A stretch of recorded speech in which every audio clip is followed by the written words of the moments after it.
might have seen the big screen version of Noah a few months ago, last late spring, I believe. What was an attempt at an epic telling of the story of Noah on the big screen. It's kind of soundly criticized by both those who are experts at filmmaking and those that are experts at being the church, but if you watched it, you saw that the story of Noah encapsulates the story of the Bible.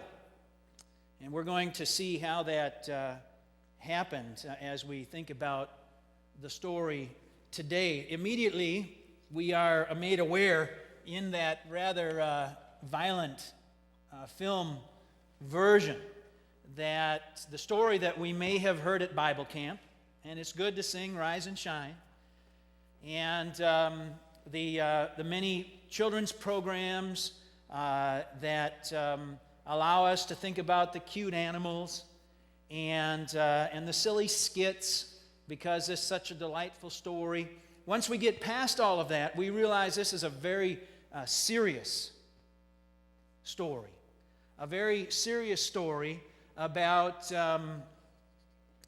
what happened in the prehistory of humanity. And those that have studied the history, the ancient histories of primitive peoples, know that our Judeo-Christian tradition is not the only one that tells a story of a great flood. Now, we're not able to archaeologically establish this event. We can't find a remnant of the ark in the particular mountain that the ark landed on, but we know that this Bible story tells us a story very important to God, very important to Jesus, important for us. It's a very serious story that kind of was captured when Ma asked Pa in the skit, why did God do it?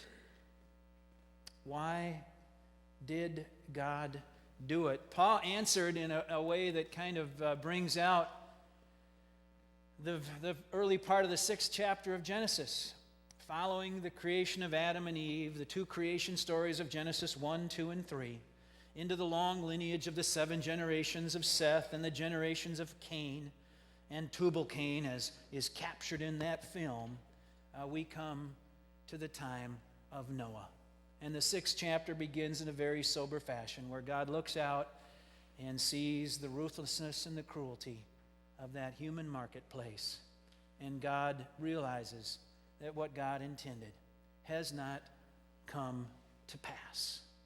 It's a very sobering reality. And, there's an interesting Hebrew word. If you were to go to seminary, you would study the ancient text in its original language of Hebrew.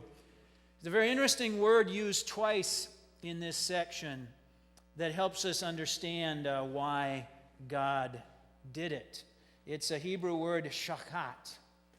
And in this scripture, God looks out at the earth and sees the shachat of humanity, the corruption, the destruction, the spoiled creation, the perversion of all God intended. God sees that shachat. It's hard to translate into English.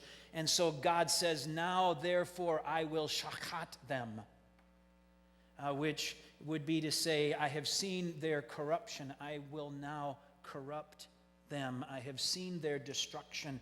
I will now destroy. And it's this sense that we know is reality in the human story, that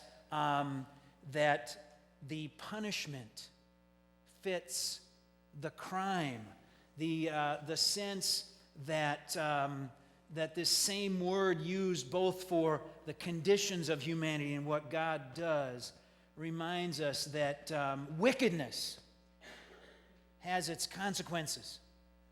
Or as Paul would say in the New Testament, the wages of sin are death. It helps us understand this very sober reality of a story. So the first of the themes The first of the themes that helps us grasp how Noah is a particular sweeping story that encapsulates the whole Bible is that Noah shows how sin grieves God. If you're taking notes and preparing for our life groups that will start in about a month, we're going to be going deeper in our groups, in our relationships with each other and God, and we'll use some of these little outlines in the bulletin to help us. The first principle, the first part of the story of Noah that is our Bible story is that Noah shows that sin grieves God. But then if you follow the story and you continue into chapter 6, following God's observation of the wickedness of humanity and decision to start creation over, the mood immediately shifts from God's wrath and judgment to this man named Noah. Now, we might notice this verse as we get into the 6th chapter a little further. Noah was a righteous man, blameless in his generation. But there's a more important verse right before that Noah found favor in the eyes of the Lord. Literally, to find favor, that God's grace fell upon Noah. And so the shift from the sin and wickedness that grieves God to God seeing righteousness, but God, in God's heart, having a heart of grace and favor for humanity. And if you read through 6 through 9, you'll find out that this really isn't about Noah. And this comes through in that film pretty well as well. We see Noah and Russell Crowe, not a perfect man. You get into the 9th chapter of this section and you see this story of Noah growing a vineyard and drinking himself into such a drunken state that he passes out naked in the tent, and it's shame for the whole family, and his sons have to come and cover him so that people won't see the shame of their father. It really wasn't about Noah and how good he was. It was that God has favor on humanity and works with one who has righteousness in the midst of being very human. It's an important thing for us to remember if we're going to remember the Bible story. God finds within imperfect people like you and I the way and the means for God's plan to be fulfilled. So the second point that Noah shows us about the Bible story is that God gives grace. God, who sees the wickedness of humanity, yet gives grace and a way and a means of grace. Which brings us to the most helpful note of all, and that is that for the first time in the Bible, we are shown that God makes a covenant with people. You know, it's that word, if you worshiped with us in August and you walked through that beautiful story of Ruth, and we were introduced there now many thousands of years after Noah, still in primitive history, the time of Ruth, as the Bronze Age gave way to the Iron Age, but we were introduced to God's covenant love in the life of Ruth. Here's where this concept emerges in the Bible for the first time.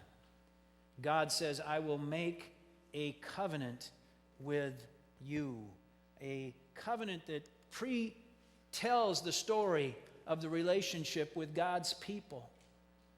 God speaking to Noah and his sons. I will make a covenant with you, and including you and your children. But notice, not only with you, but with every living thing the birds, the farm animals, the wild animals. Never again will everything be destroyed by flood waters. And as a sign of the covenant, this beautiful rainbow that adorns our worship space, created by Sally Munya and Melissa Bissing, and all of the decorations as you walk around the church today, a reminder to all of us of this covenant that God makes with God's people. And it's this covenant that you and I have the opportunity to receive, to be the living recipients of this covenant relationship of God told and passed to us from Noah. This covenant relationship that says to us, who are imperfect, that we too, by God's grace, have callings to us and to every living thing, so that whatever our way of life is on this planet, we are invited to live this covenant in our daily interactions, in our daily work, in our households, with our children, with our grandchildren, to live this covenant love, this loving kindness of God for the goodness of the earth, what God has commissioned through Noah. But of course, there's more to this covenant, isn't there? Noah is ultimately the story of our loving and patient Creator, who created us finally in God's image, and yet how humanity falls into a wickedness and a cruelty known by no animal, and yet how God does not give up on us. It's kind of ironic, isn't it? We look out at the world today, we open the newspaper, we ask, what did Noah accomplish? Has there been an end to the wickedness and the ruthlessness of humanity? It looks, for all intents and purposes, that Noah ultimately failed, is futile and pointless. The flood didn't seem to accomplish anything, did it? But ultimately, we see that Noah anticipates everything. That God established a covenant through one man is a story familiar to all of us. One man, this time, God's Son, offered for the rescue and the cleansing of humanity. We're going to celebrate baptisms today, 3 baptisms in this family of faith. It'll be a great cleansing, but that flood of cleansing is for you and I today, right now, who need to be restored to God's path. It's a great feeding that'll happen at this altar in a moment as we are recreated today by the sign of the rainbow in God's covenant as people of God. Through His Son, Jesus Christ, we realize that the story of Noah is God's story, our story. Thanks be to God.